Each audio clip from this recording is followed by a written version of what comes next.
Welcome everyone to the last seminar of this year. Unfortunately, Bryan couldn't host this seminar, so I'll be hosting instead. Today we'll have 4 speakers.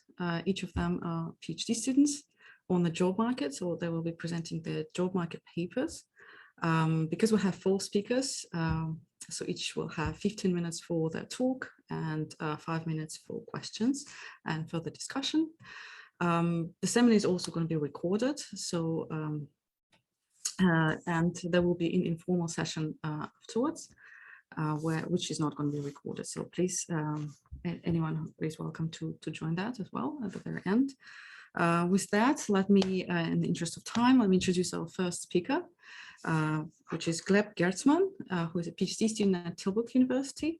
And he's going to present his job market paper titled Selective Learning and Price Over and Under Reaction. Gleb, the floor is yours. You might want to share your screen. Thank you. Just a second. Do you see it in full screen? Yeah, that's perfect. Okay, great. Thank you for this opportunity to present my work. I'm Gleb, and I'm going to present my job market paper, Selective Learning and Price Over and Under Reaction. So let me give you a brief introduction into what I do in my paper. I build a model with a behavioral approach to learning that explains both price over and under reaction. I show that over and under reaction are actually the result of the same underlying mechanism. I show that theoretically over and under reaction are related to signal extremeness and to prior variance. And I test these predictions in the cross-section of equity and find evidence that is in line with my theory. So let me give you a brief overview into how beliefs formation is viewed in the literature.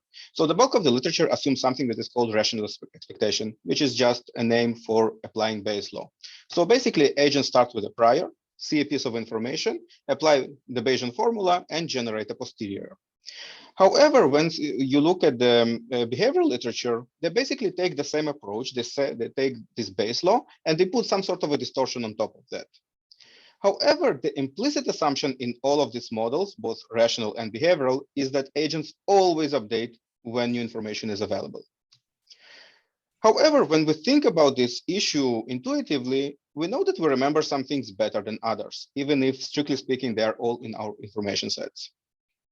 Moreover, the extent to which we remember an observation usually relies on the observation itself. And I use this intuition of selective updating to explain over and under reaction. So when agents see non-valuable information, they tend to ignore it, but then prices underreact because the information is not incorporated into the price. And when the agents see valuable information, they update. However, they overreact to this information because they overemphasize this signal. Within my model, I argue that this behavior is consistent with something that I call an updating cost, which I will elaborate on in a few slides. Now, my model is not the first to explain price over and under reaction in one framework. However, once you look at the literature and try to dissect it a little bit, you will see that most of the literature builds on one or more of the following building blocks. So they either assume several behavioral biases to explain both phenomena, which makes sense. You take one bias that generates overreaction, another bias that generates underreaction, and by combining them, you can generate both. Together with the behavioral biases, the literature usually also relies on some sort of information asymmetry. So different agents are exposed to different sources of information. And finally, most of these models use some sort of an exogenous distortion of the real world process. And what do I mean by that is that in all of these models, there is some sort of a stochastic process or a distribution of sort. And the agents basically take this distribution and distort it in their heads. Now, an issue with that is that the agent, this distortion is persistent, and the agent will not drop this distortion even after seeing a long realization of signals. Now, do we need another theory then? Well, I argue that yes, we do. I show that a single bias in the behavior of some agents can actually generate both phenomena. In my model, there is no information asymmetry whatsoever. All agents are exposed to the same underlying information. In my model, agents' beliefs can deviate from rational, clearly, because it's a behavioral approach to learning. However, when the agent becomes too wrong, or in other words, when the beliefs and reality are not in line, then it's in these cases, it's the agent is more likely to update and close this gap between reality and beliefs. In addition, my model generates new, unique, and testable predictions that I also study in my empirical exercise. So let me give you a very brief overview into the technical part of the model. So I'm not the first one to study this selective updating. I'm building on an existing paper of Kamener-Smooth and Pesachowicz. What I do is I take their static setting, put it in a dynamic setting in order to study price evolution over time. In addition, to simplify the analysis, I cast their framework into a mean variance preference, and this allows me to study the equilibrium in a very analytically tractable form. So if you think about a mean variance agent, the agent basically creates portfolios. Now, what is fed into the portfolio choice? So there are basically two components to the portfolio choice: the price of the asset and the beliefs of the agent. So basically what the agent believes in terms of profitability of the asset. Now, assume that the agent sees a piece of information or an observation and needs to decide whether to learn it or not. If the agent chooses to ignore it, then the posterior will be exactly as the prior. However, then the agent will create a suboptimal portfolio, because the portfolio will be based on beliefs that don't incorporate all the available information. Now, if the agent chooses to learn it, then the posterior will not be as the prior. It will be updated according to the Bayesian formula. And then you can attain an optimal portfolio, because these beliefs will incorporate all available information. Thus, the decision rule is as follows. If the loss of utility for making a suboptimal portfolio is greater than some threshold, then you update. If it's below the threshold, you don't update. And the interpretation of this threshold is some sort of a cost that you pay each time that you update your beliefs. So basically, in other words, the decision has also some economic flavor to it. So you weight different types of cost and decide based on which cost is greater. Let me discuss the market real quickly. You will see that the market is extremely simple in my model. So the market consists of a single risky asset with a cash flow that I denote by X, and there is a risk-free asset, which actually doesn't play a huge role. So I normalize the return to 1. Now, the dynamics of the cash flows are as follows. Each period, the cash flow is random, and it is distributed around some mean with some error term. However, the mean itself also evolves according to the random walk model, which means that there is always some uncertainty in this model. So you can't learn the state variable and eliminate all uncertainty. And for simplicity, I assume these two error terms are independent and have constant variances. Now, in terms of agents, I assume that there are two agents in the economy.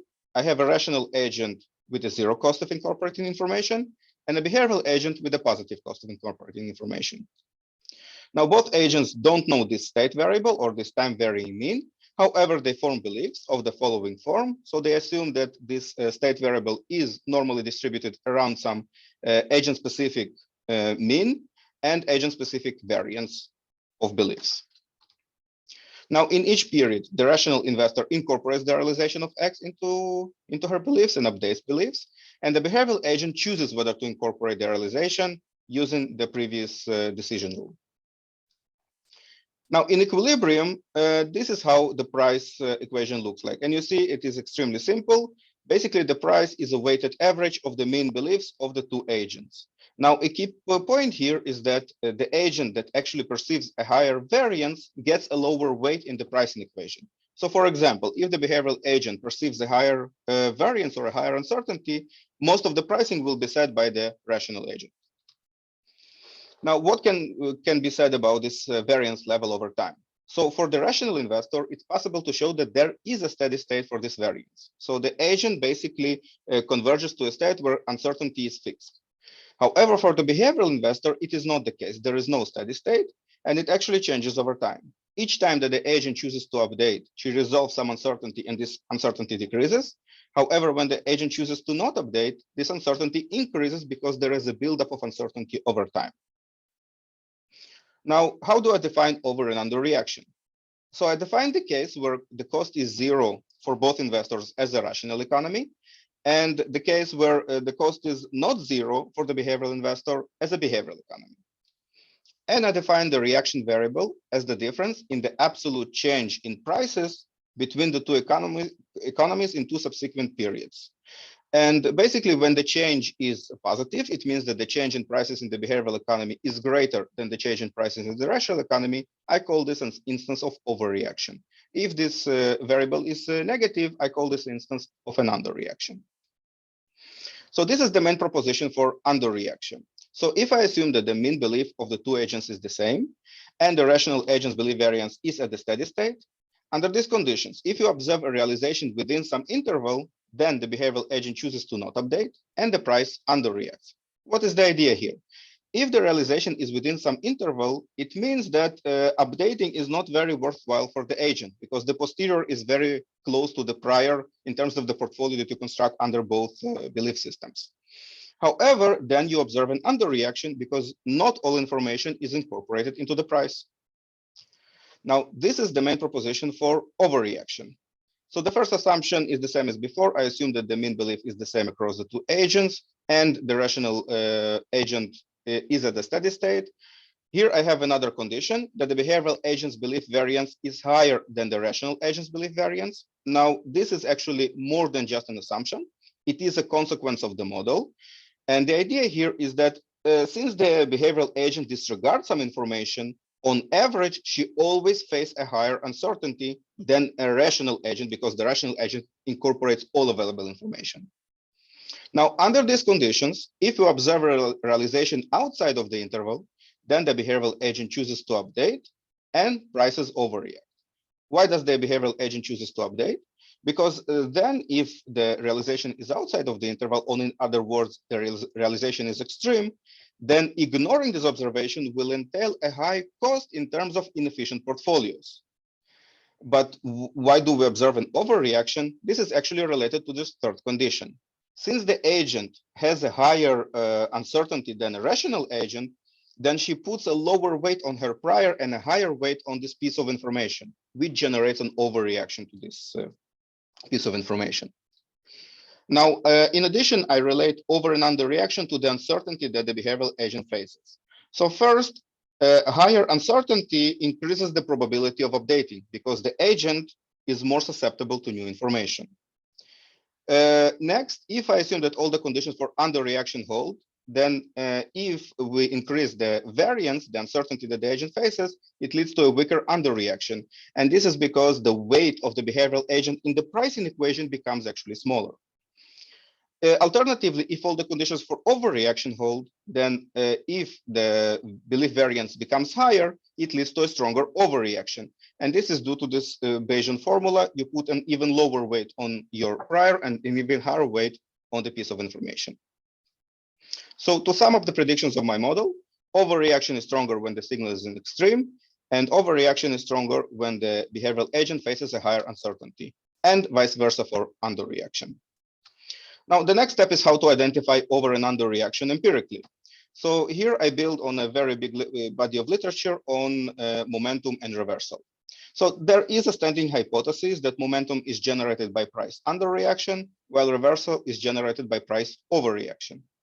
Now, I adopt this hypothesis and use momentum and reversal as evidence for over and underreaction. In my paper, I also relate over and underreaction to return autocorrelation, but for the purpose of this talk, I'm just using this hypothesis as is. So my model produces the testable hypothesis that reversal should be stronger when information is extreme, and momentum should be stronger when information is not extreme.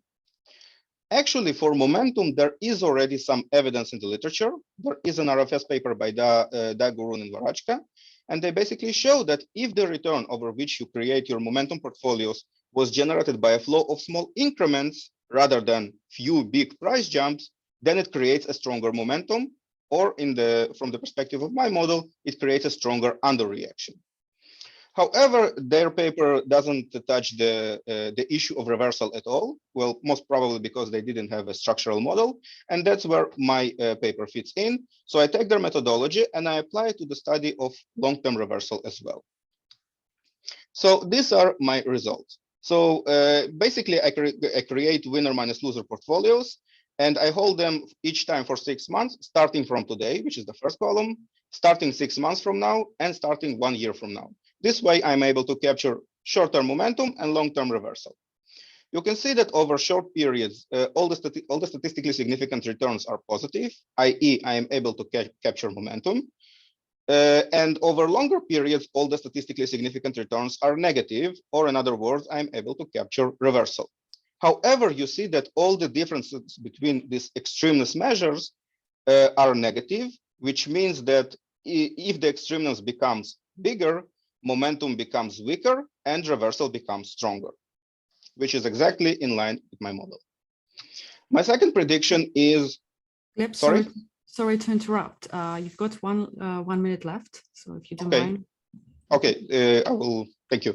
So the second prediction is how uncertainty relates to over and under reaction.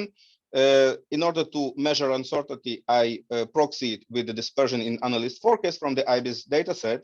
And these are the result. The methodology is exactly the same as before, the same portfolios.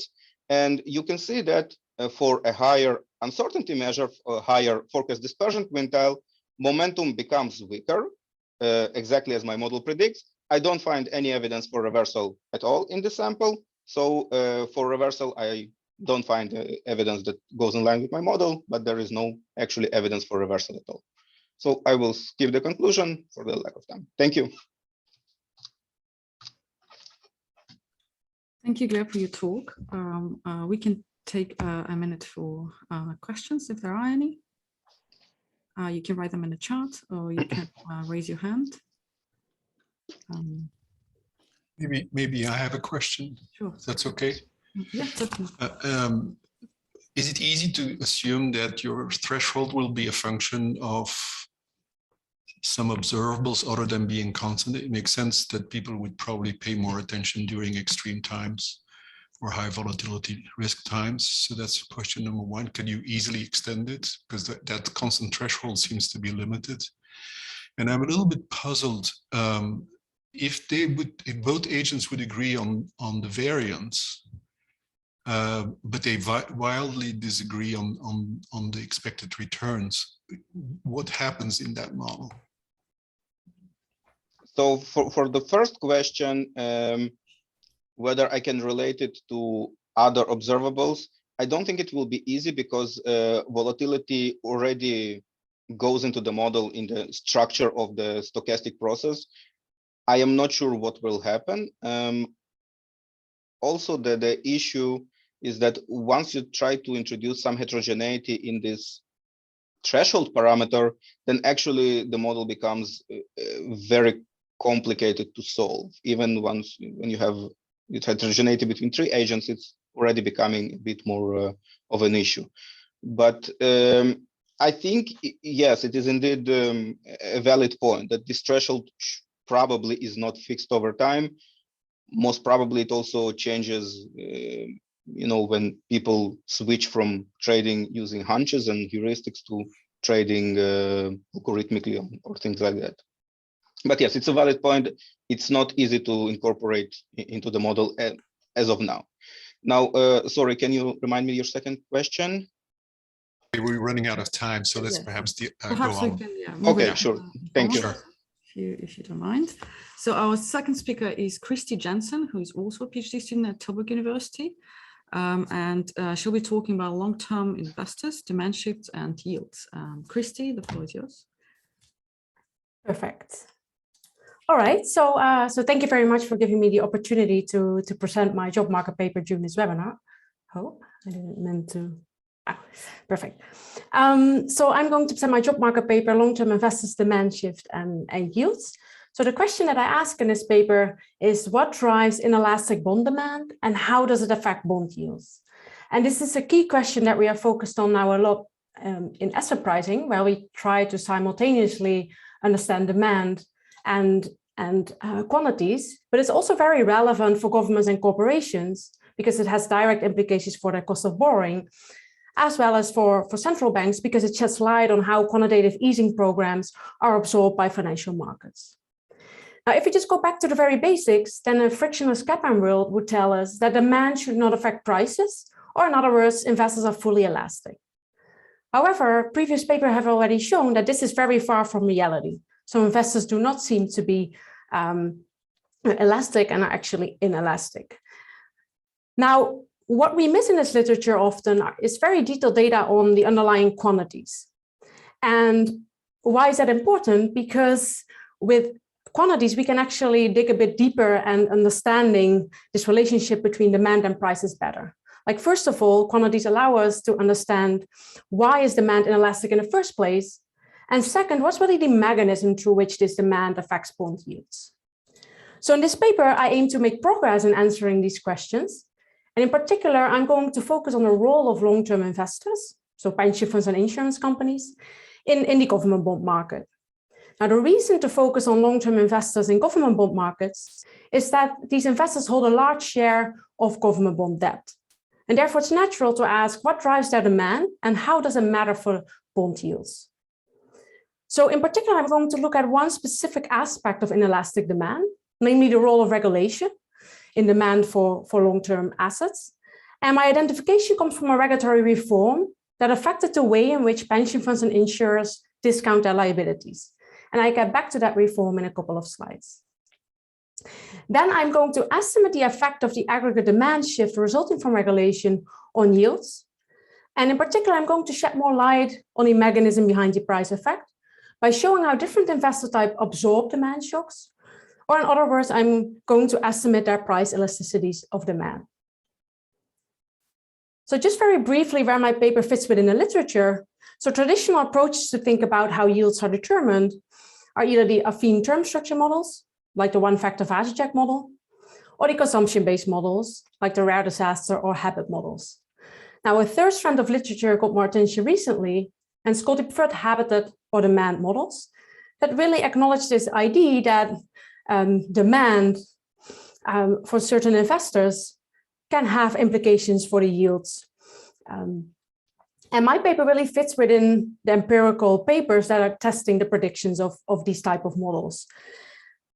What my paper distinguishes from the papers that are already out there is that I'm actually bringing quantities to the paper. So most of these papers just focus on bond yields or prices, and I'm bringing in precisely the quantities to understand the drivers of demand and the mechanism through which this demand affects bond yields.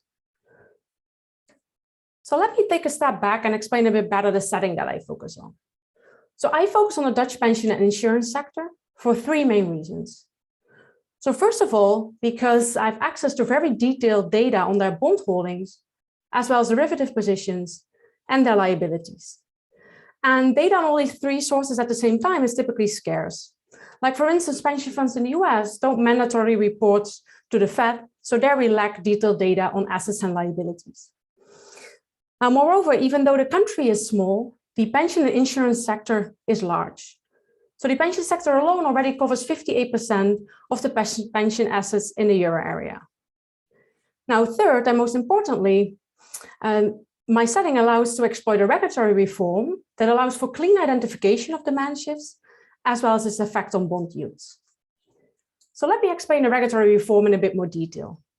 So the regulatory reform is about a regulatory discount curve that pension funds and insurance companies use to value their liabilities. And as such, this regulatory discount curve has direct implications for their solvency positions. And the way to see that is as follows. So if you think about a simple balance sheet of investors, we have assets on the left and liability and equity on the right-hand side. Now, if this regulatory discount curve goes down, then liability value increases and hence equity value drops, and therefore solvency positions deteriorate. Now, in turn, the regulator makes important decisions based on this solvency position. For instance, for pension funds, whether or not they can index pension rights, and for insurance companies, whether or not they can pay out dividends to their shareholders.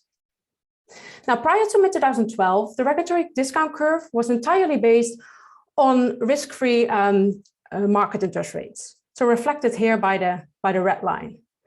Now, mid-2012, the regulator decided to make the long end of the regulatory discount curve, so as of a maturity of 20 years, a weighted average between market interest rates and a fixed rate called the ultimate forward rate.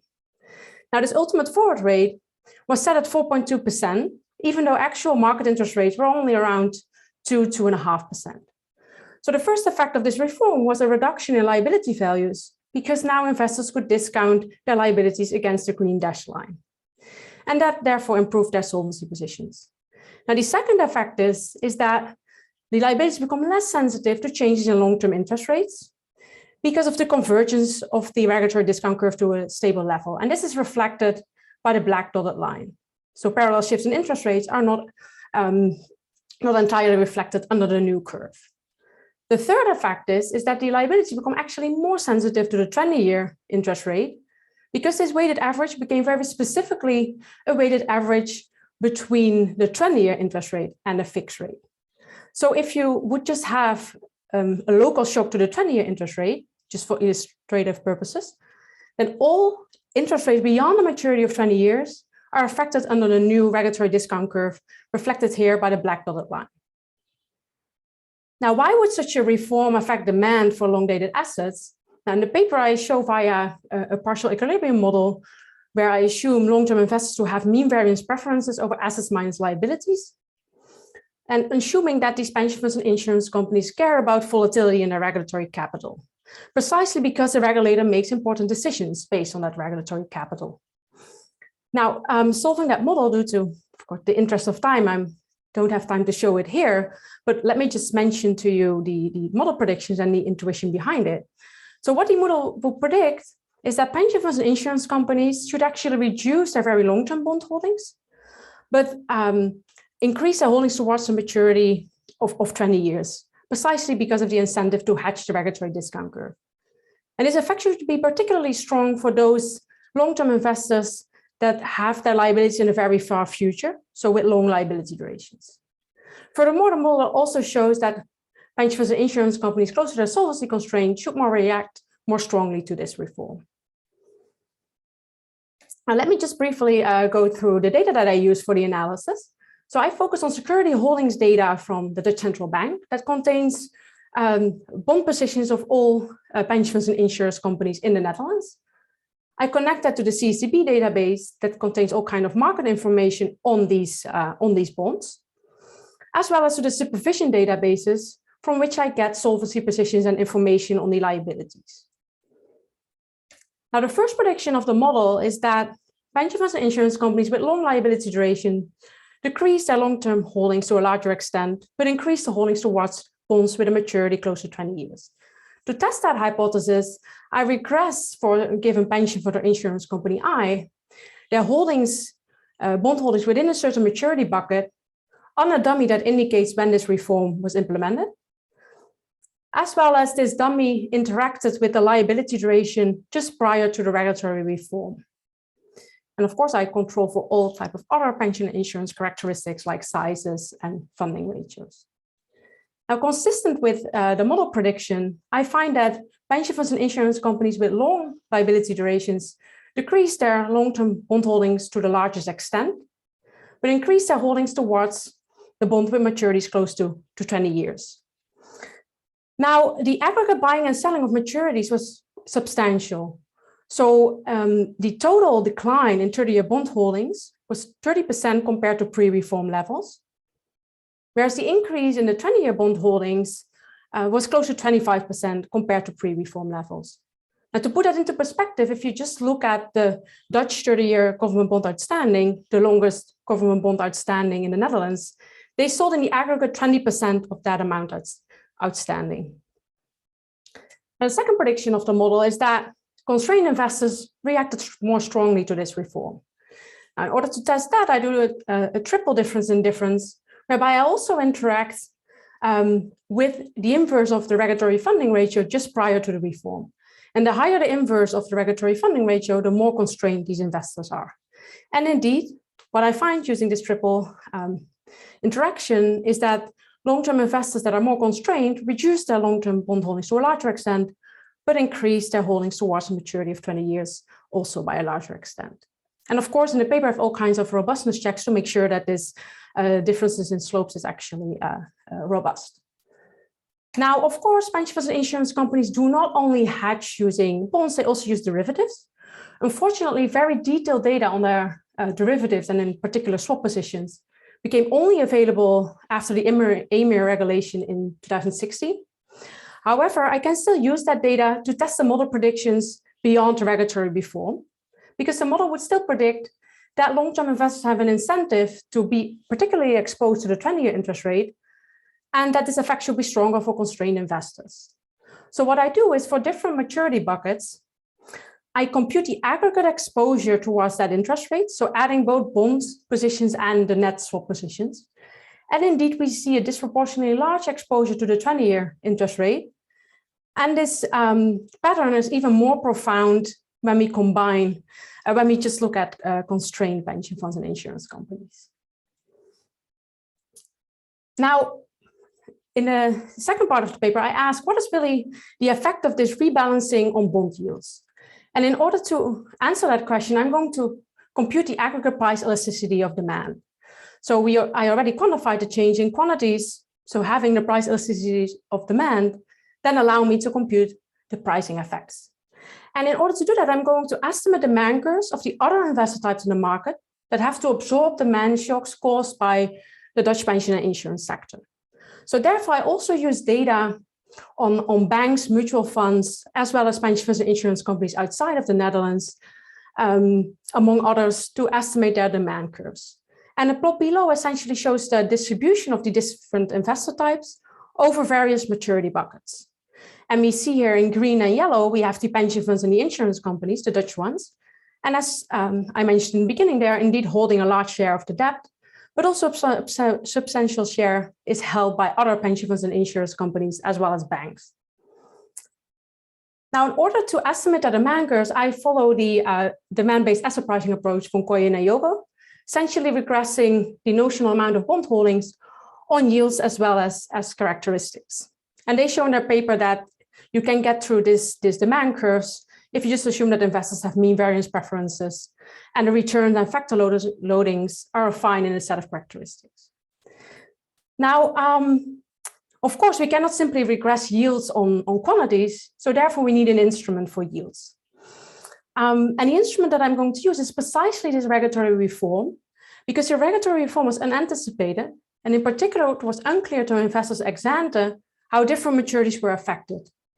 And therefore, I can essentially exploit this heterogeneity across maturities, and the instrument is then defined as the weight that's assigned to this fixed rate, the ultimate forward rate, minus the weight that's assigned to this 20-year interest rate because of the additional reliance on the 20-year interest rate.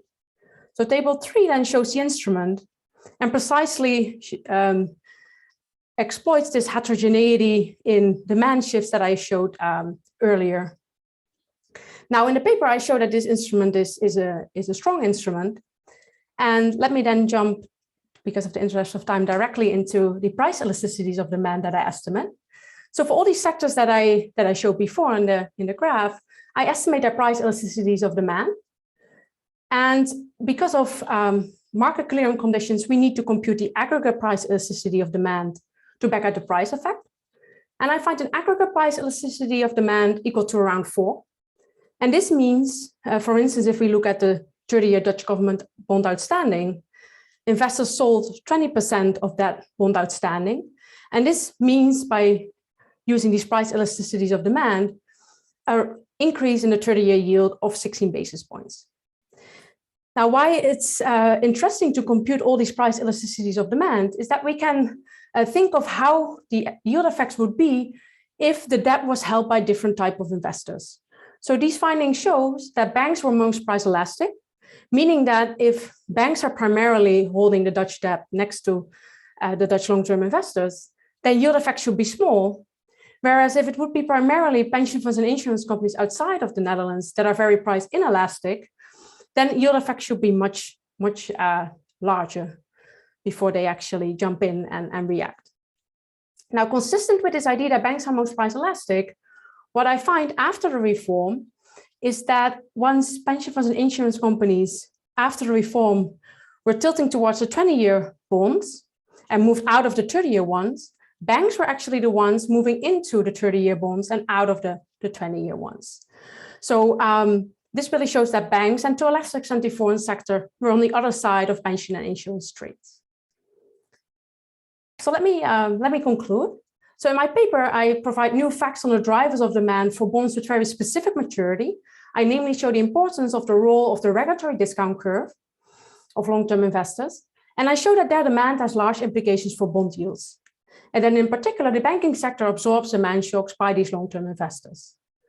So the implications of my findings show that long-term investors' regulation spills over to other sectors and has direct implications for the government's cost of borrowing. And thank you very much. Thank you, Kristy, for the talk. So we have a couple of minutes left for questions. Please do write them in the chat.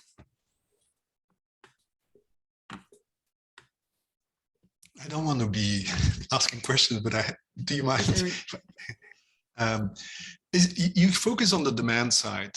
Was there anything change on the supply side in the sense that the Dutch government kind of started to issue different maturities as a result of the regulation?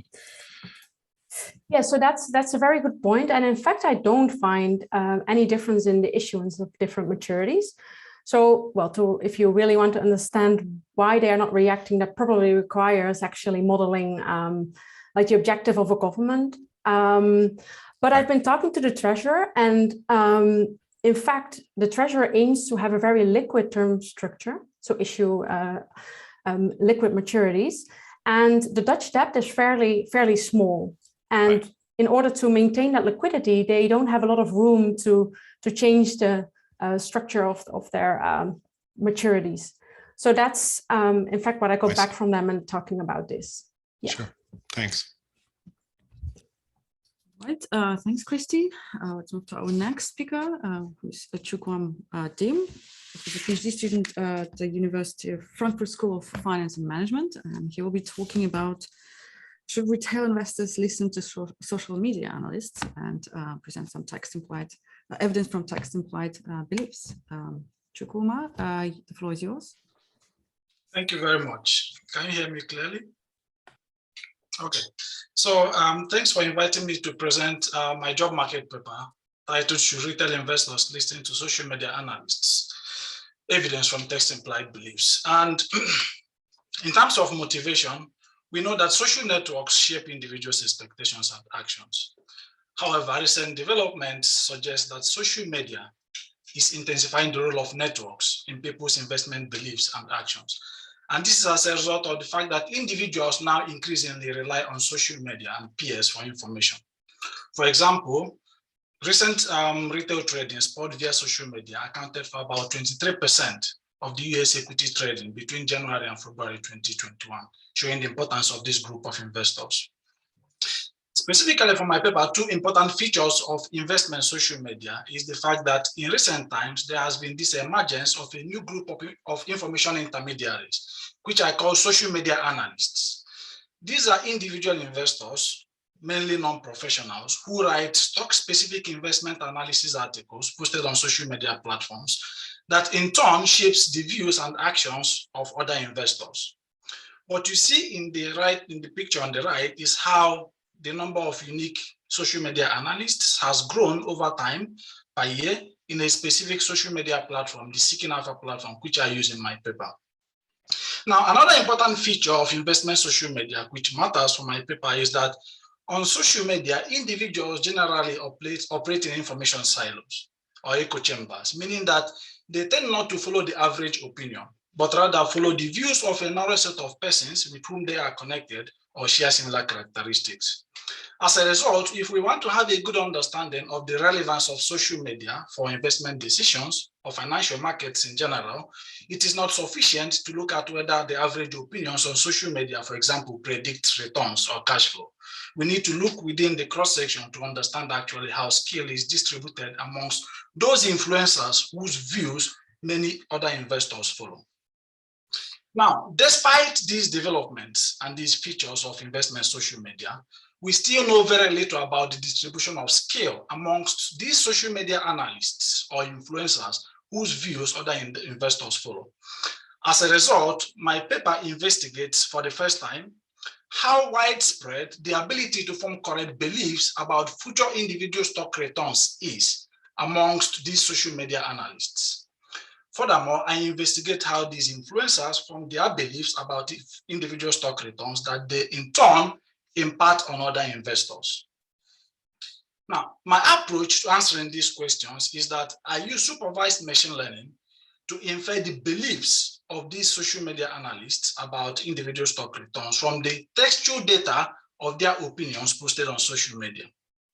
What this allows me to do is to generate a substantially large sample size to be able to rigorously investigate the distribution of skill amongst these influencers. Furthermore, to separate skill from luck and avoid false discovery, I'm going to use a mixture distribution model when I try to study the distribution of skill amongst these influencers. This method has been recently used in the literature to document ability or skill amongst financial professionals. Finally, to establish channels through which these influencers form their beliefs, I'm going to perform the Harding test of Welch 2000, and also I'm going to do the extrapolation test of Greenwood and Slaver to document the relevance of these channels for belief formation about individual stocks. In terms of contribution to the literature, I make three main contributions. And the first contribution is towards the literature that uses machine learning techniques and textual data to address important economic questions. And what I do here is to use supervised machine learning to construct a proxy of beliefs about individual stocks from text data.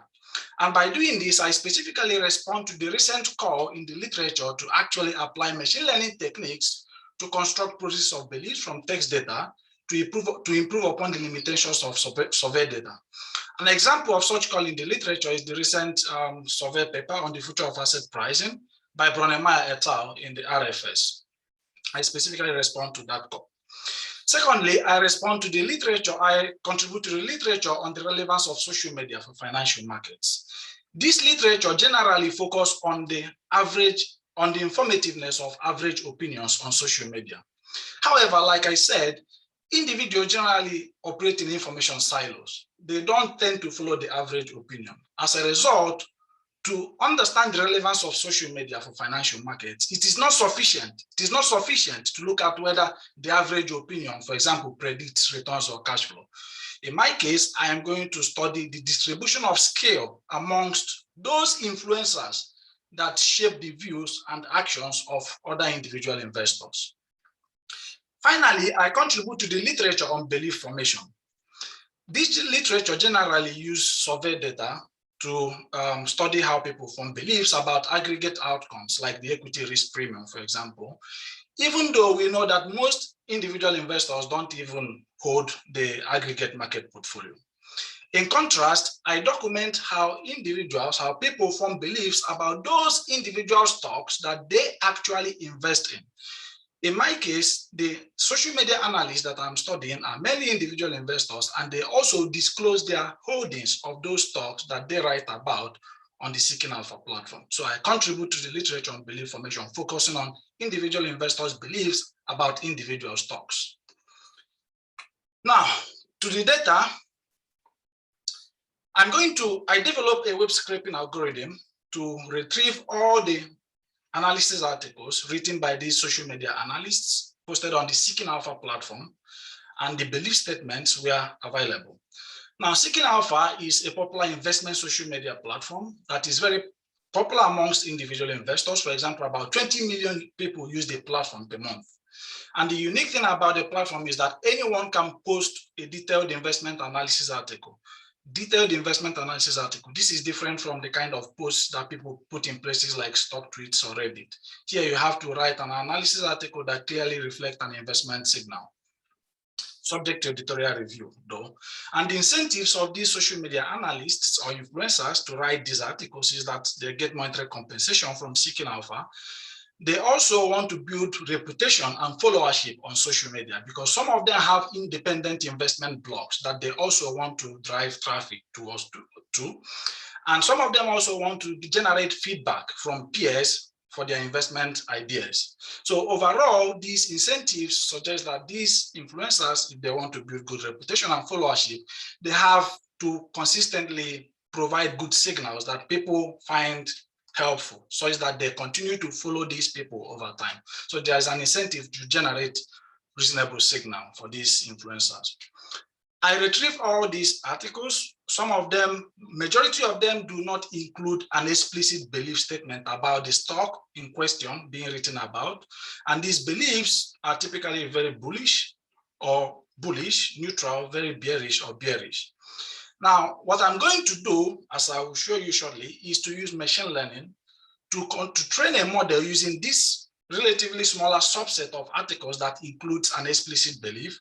And that would allow me to back out the implicit beliefs for all those other articles that did not include an explicit belief. And this gives me a substantially large sample size to be able to do the analysis in the paper. Now, the sample period is 2005 to 2019, and I'm going to focus on only those articles that refer to a single stock. Now, to the machine learning exercise for inferring these beliefs from text, the main idea is to create an optimal mapping from the narrative, textual narrative in the article to the belief of the author. And to do that, I'm going to use this subset of articles that clearly indicate the author's belief. And what I'm going to do specifically, in the interest of time, I would just describe the main ideas in the machine learning analysis, is that I'm going to collapse these beliefs into 3 classes to reduce data imbalance, because the very bullish belief classes are very few, as well as the very bearish belief class. So I'm going to collapse the very bullish and the bullish to just bullish, and the very bearish and bearish to just bearish. After I have done that, I'm going to use the algorithm called linear support vector machine. It has been used in other finance papers, and the relevance of that in my case, or the reason why I use it in my case, is that it has relatively low computational cost. You have only one hyperparameter, important hyperparameter to tune. Furthermore, the model performs impressively in very high dimensional feature spaces, like in my case, where you have text data and the feature space comprises of all unique unigrams and bigrams, which is 2-word combinations in all these articles. Now, for the model training specifically, I use 5-fold cross-validation, and I use the AUC evaluation metric because of the imbalanced nature of the belief classes that I'm trying to classify. Overall, after training the model, I find that it performs impressively well out of sample. For example, it has an out of sample AUC score of around 95% and accuracy score of about 90%. I then use the trained model to infer the beliefs implied by all those other articles that did not explicitly include the author's belief, because it was not a requirement of the platform as at when those articles were written.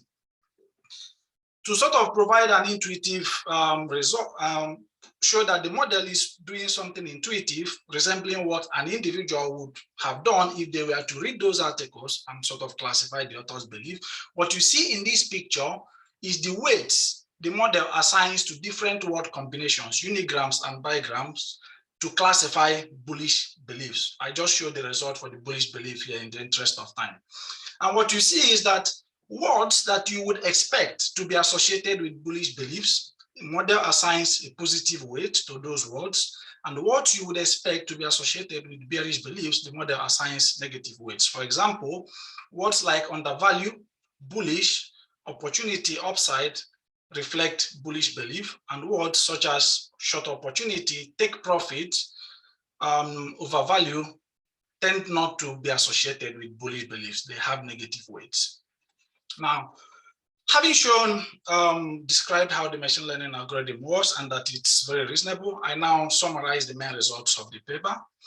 What I find is that the average beliefs, when you aggregate these beliefs, they do correctly provide information about future abnormal returns, both over short window and longer windows of up to 3 months period. And also they do correctly forecast future cash flow, in particular earnings surprises. And what this tells us is that these beliefs do provide information instead of just the predictability of returns being as a result of price impact. However, I find that there is substantial heterogeneity in the ability to form correct beliefs amongst these social media analysts. In particular, some 87% of these analysts are actually low-skilled individuals whose beliefs yield a moderate abnormal return of around 6 basis points over the future 1-week horizon. Whereas the remaining 13% are the high-skilled individuals whose beliefs yield a much larger abnormal return of around 61 basis points over the same 1-week horizon. I find that consistent with the theoretical literature on gains from specialization in information acquisition, the most distinctive traits of these high-skilled social media analysts or influencers is specialization in a narrow set of firms and specialization in a narrow set of industries. Now, the second set of results relates to the channels through which these influencers form their beliefs. I find that these social media analysts had on the consensus view of their peers when forming beliefs about the future return of a stock. In particular, when the consensus view about a stock on social media is bearish, the probability that an influencer also updates his or her belief to bearish increases by about 7 percentage points. Furthermore, consistent with the theoretical literature on biased and extrapolative beliefs, I find that these social media analysts extrapolate from the past return of a stock when forming beliefs about the future return of the stock. In particular, if the price of a stock doubles over the past 1 week period, beliefs become more bullish by about 40% of its standard deviation, whereas the influence of a 3-month-old 1 week return on beliefs is indistinguishable from zero. Nevertheless, these channels of belief formation do not render the beliefs of these influencers systematically biased, because as I showed, they do predict future cash flow, abnormal returns, and can be used to form profitable portfolios. Now, to summarize, I showed that as a group, social media analysts or influencers have value for investors, as their belief statements tend to contain value-relevant information that is not yet fully incorporated in prices, and investors can benefit from them. However, at the individual level, there is substantial heterogeneity. In particular, scale is quite limited amongst these influencers. But there are characteristics of these social media analysts that can help investors identify who the skilled individuals are on social media. In terms of belief formation, social media analysts tend to they tend to extrapolate from the past return of a stock, but these channels of belief formation, which you might argue to be irrational, does not render their beliefs systematically biased. Overall, what my paper shows is that some segments of social media can improve price discovery and can benefit investors' decision making. Thank you very much for your audience. Thank you, Chukwuma, for the talk. Please let me know if you have any questions in the chat.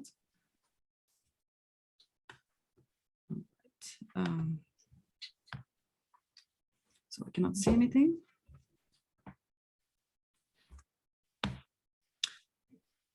Right, so let me maybe ask a question. So can you perhaps elaborate what sort of perhaps that information this social media analysts have, does it pertain to something fundamental that kind of they can pick up that the other, let's say, investors that don't look at it can't, because you claim that that information that the social analyst can pick up is kind of helps price discovery. So that kind of tells us there is something fundamental they're picking up. So can you elaborate what that would be and why? Yeah, thank you very much for the question. So I think what happens is that some of these social media analysts tend to write in industries that they work in. Some of them have more industry knowledge about what they are writing about. Some of them tend to specialize in areas where they have work experiences and things like that. Also, I think it is sometimes it's not just that they provide entirely new information that is potentially not out there, but they provide this information to a subset of investors and provide it in such a way that it is perhaps understandable that people act on this information. So to some extent, it might be that they are bridging some form of inattention that is out there in the market. When you look at the articles that they write, they tend to also conduct analysis about fundamentals. For sometimes they are talking about what they expect the industry in which the firm is operating in to behave over the future.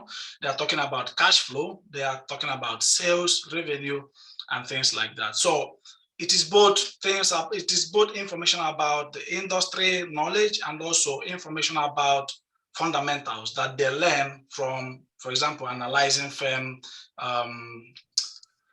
filings. Thank you. There's another question. I'm going to summarize it, paraphrase it slightly. I believe you've touched it on it a little bit in your talk, or maybe you can expand. So do you believe these opinions of influences are completely independent, or do they kind of look at each other and in a way repeat themselves? So can you elaborate? So this, thanks. I think this is precisely what I talked about when I talked about herding. So there is some incidence of herding in the platform. Sort of these people look at what other people are saying and basically sort of repeat the same thing. There is some incidence of herding in the platform, but it doesn't appear to be that this is the only thing that is going on. Otherwise, there might be no reason why you might be seeing this predictability in returns. So there is cross-fertilization of ideas. These people learn from each other. And I find that this tendency of herding is actually stronger. It tends to be herding that is driven by learning. When people have less, precise information, because I find that when the consensus is actually correct, that is when herding tends to be higher. So yes, Joel, your question is correct. There is cross-fertilization of idea, and that is what I refer to when I talk about herding. All right, thanks a lot for elaborations. Okay, let me move to the last speaker of the seminar, Omar, who's a PhD student at the Swiss Finance Institute, and he'll be talking about conditional latent factor models by econometrics-based neural networks. How the floor is yours?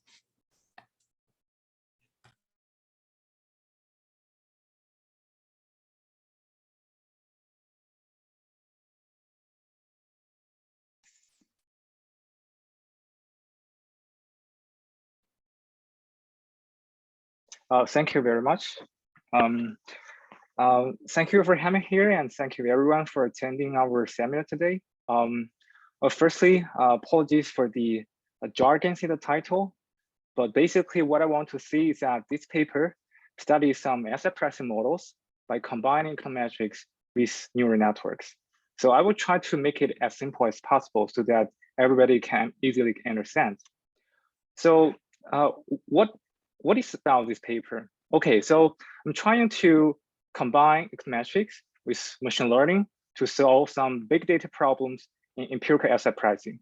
Now, the first question that you might ask is that, what is a big data problem? Well, suppose that you have one dependent variable and 100 of independent variables, and you want to study the nonlinear relationship between them. The traditional econometric methods, such as kernel regression, will fail because those methods cannot deal with up to more than 3 independent variables at the same time. Therefore, we had to resort to machine learning techniques. But on the other hand, if many of the machine learning technologies, such as neural networks, are largely criticized for the lack of transparency and interpretability.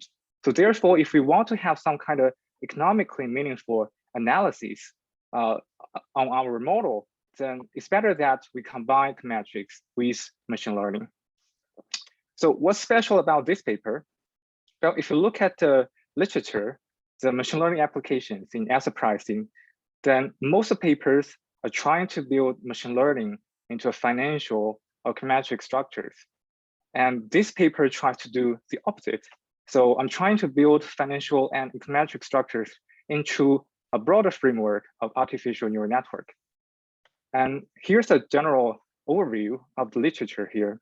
So as you can see, it's kind of a direct comparison that when people are trying to use machine learning into the existing financial or econometric framework, there are actually many great papers already. But if you look at the other way, if people want to build some financial structures into, in this case, artificial neural networks, there are only a few of them. So what is the contribution of the paper?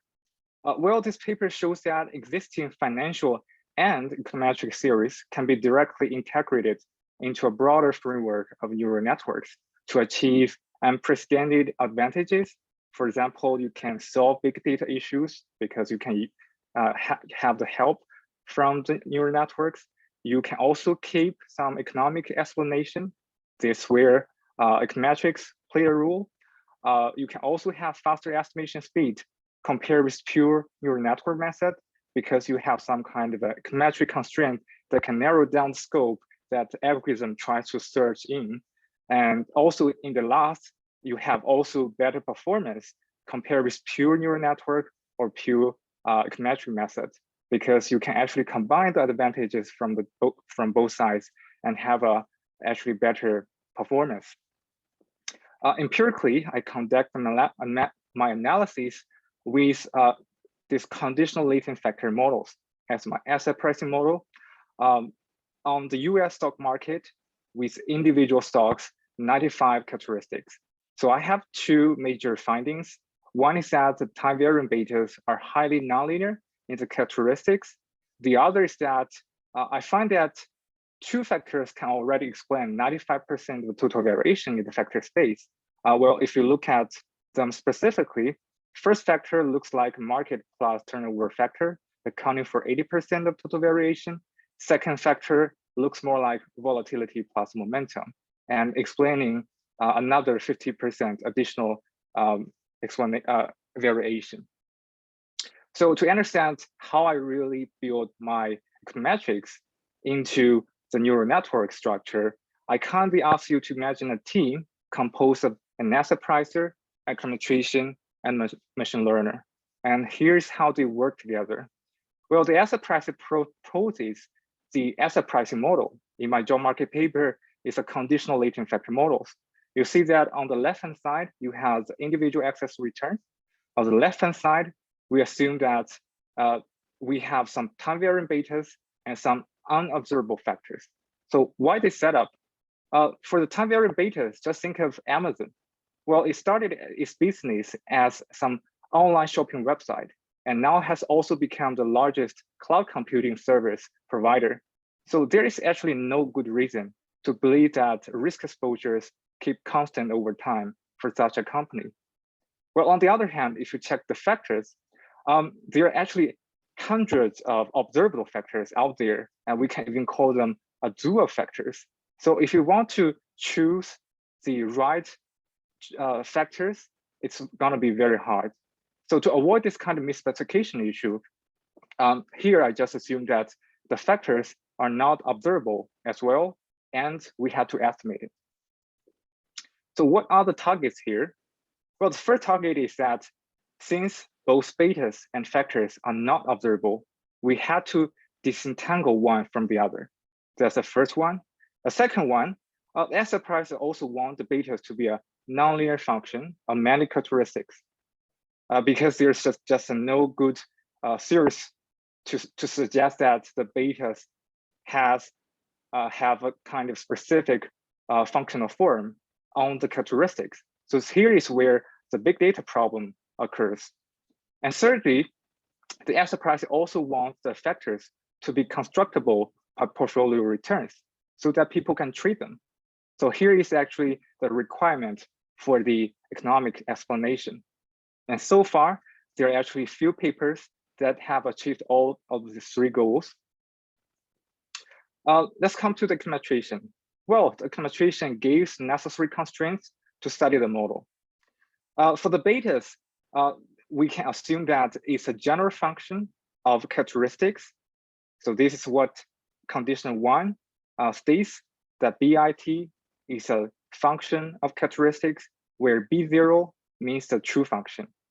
And here is actually where we accommodate the big data problem.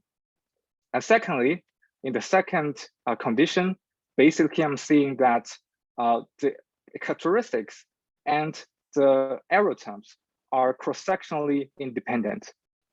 So it means that whatever functional form that we take for B here, this kind of B with characteristics will be independent from the error terms in the cross-sectional sense, so that we can eliminate the error terms. Secondly, if you look at the factors, then the factors are just a population cross-sectional OLS with given betas. And since if you check condition 3, the factors are just beta-based portfolio returns, because it's just a linear with some kind of weights composed of some functions of betas in the individual returns YIT. And pay attention here that this is actually not an assumption or restriction at all. This is just a consequence of a linear factor model. Why? Because if you already know your returns and you assume that you have some estimates for your betas, then the factors are just coefficients for the betas. So to estimate the factors, you just regress the returns on the betas at each time t, and then you can have your factors. So lastly, I also have some normalization restrictions in order to uniquely extract betas and factors. So here, the econometrician converts this identification problem into a constraint optimization problem. And this is actually the matrix form to write everything down here. And I would like to emphasize a little bit here, because it turns out that as long as you can write your identification problem into a constraint optimization problem, you can basically always, write this into a neural network. And this is why I use neural network in the first place. So now, how can we actually build the econometric condition, a foundation into the neural network? So here's where the machine learner kicks in. So remember that we have some big data issues in this setup. So the econometrician cannot give any feasible estimators in this case. That's why we need the machine learners. And here, to construct such econometric-based neural networks, the first step is that I use a single layer neural network to firstly give some random guess for the function b here. And then I have some guesses for the estimates for betas. In the second step, I use returns and also the guesses for the betas to have the OLS estimator for the factors. In the third step, I just multiply the betas with the factors to get the fitted values of the returns. And in the last step, I just construct my objective function stated in econometrician's optimization problem. So here is how the algorithm works. The algorithm will try to update the function of b in the first step in the way that it can minimize the criteria in the last step. And this is actually called stochastic gradient descent algorithm. So you can just think of as some kind of a one whole loop, and it goes iteratively to find the best function b in order to minimize the criteria q in the last step. And one more thing I want to mention is that here, because the function b is considered to be independent of asset I and time t, so you can actually take advantage of the whole panel of data and have the number of observations equal to n times t, so which will give you 1.5 million observations. But compared with the parameters you have here, which is around 3,000, it makes this algorithm pretty fast to converge and pretty robust in the result. So to have a performance comparison, I conduct my analysis on the unbalanced panel of US stock returns, where I have 30,000 firms, 500 months, and 95 characteristics. So as you can see here, this is kind of comparison using the measure called auto-sample total R squared. So what is this measure? It basically tests the model how well they perform in explaining the individual return variation in the output sample. So the benchmark models here are, if you check the second panel, is auto-encoder asset pricing model by Ku, Kelly, and Xu. And in the last panel is the IPC model by Kelly, Pruitt, and Xu. So compare with their model, you will see that for each column, this kind of hybrid methodology where I have a econometrics foundation into a neural network outperform the other two models in each column. And the reason it outperforms is actually quite straightforward. So because if you compare this hybrid model with autoencoder model, the biggest difference is that the factors in the autoencoder asset price model is a nonlinear function of a cross-section of returns. Well, in my model, it's OLS. So in this sense, you actually narrow down the scope for the algorithm to find the true function. You don't need to look for all different types of nonlinear functions. I just tell you that as a consequence, the specification for the factor should be linear with the betas and returns. Well, if you compare with the IPC model, I think the outperformance comes from the fact that I assume the betas are nonlinear in the characteristics, where in their model it's linear. So to see the major takeaway from this paper tried to propose this novel and easy workflow for solving big data issues in economic models.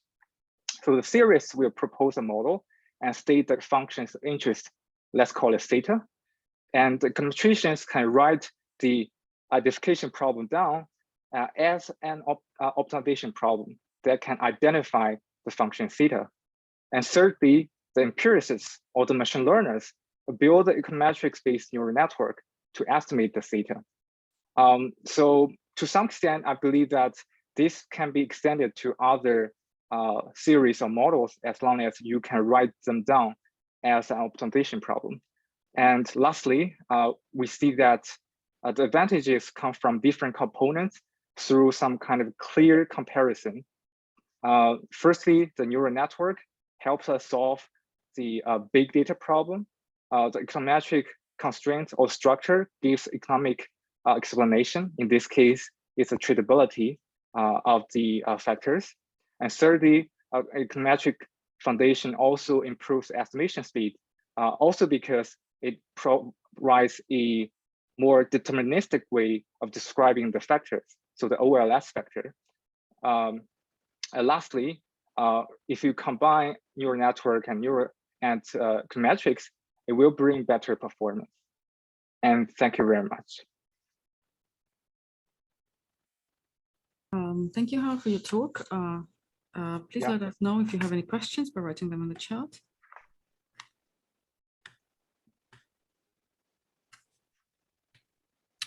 Oh, yes, we do have a question from Andrew. So Andrew is asking what characteristics are found to be important and can you interpret them? Actually, it's the same question I had in mind. So yeah, can you tell us thank you very much. Sure, maybe I can, because I have all the slides here. I can give you some kind of direct, So this is actually a direct importance ranking of characteristics for the two factors, for the betas associated with the factors. So if we check the first beta associated with the first factor, you see that the unconditional beta, some kind of rolling window betas, is most important in the first beta, which basically means that the market factor is the most important component for the first factor. And also you see some other characteristics, for example, turnover and the standard deviation of turnover. So that's why I claim that the first factor looks more like some kind of market plus turnover factor. And for the second one, the same story, so the same analysis follows. So the most important characteristics seem to be the dollar volatility and idiosyncratic volatility. And then follows are the momentum in 1 month or 36 months. And about this importance ranking, it is, I use actually the same leave one out method in the paper empirical asset pricing by machine learning. Yes.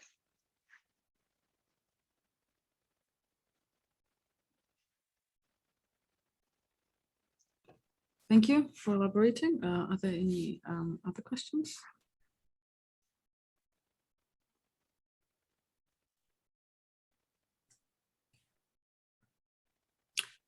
All right. I'm actually wondering how complex is the procedure? So how much time does it take to actually, because you have quite a lot of observations, I think it's in the millions. So can you tell us how long does it take? Yeah, so I think one of the biggest advantage of this algorithm is that although you have many observations, but it actually gives you the advantage that it can converge pretty fast. So for each run, so if I want to train one model, then only 1 or 2 minutes on my own laptop. Mm-hmm. Pretty fast. So it's pretty fast, yeah. All right. I don't see any more questions, so let me thank the speakers for their talks. We can defer any other questions to our informal setting. With that, on behalf of all the organizers, let me wish you happy holidays. And we will resume in January, where Toby Moskowitz will give a talk on trading costs and Pete Kyle will be discussant.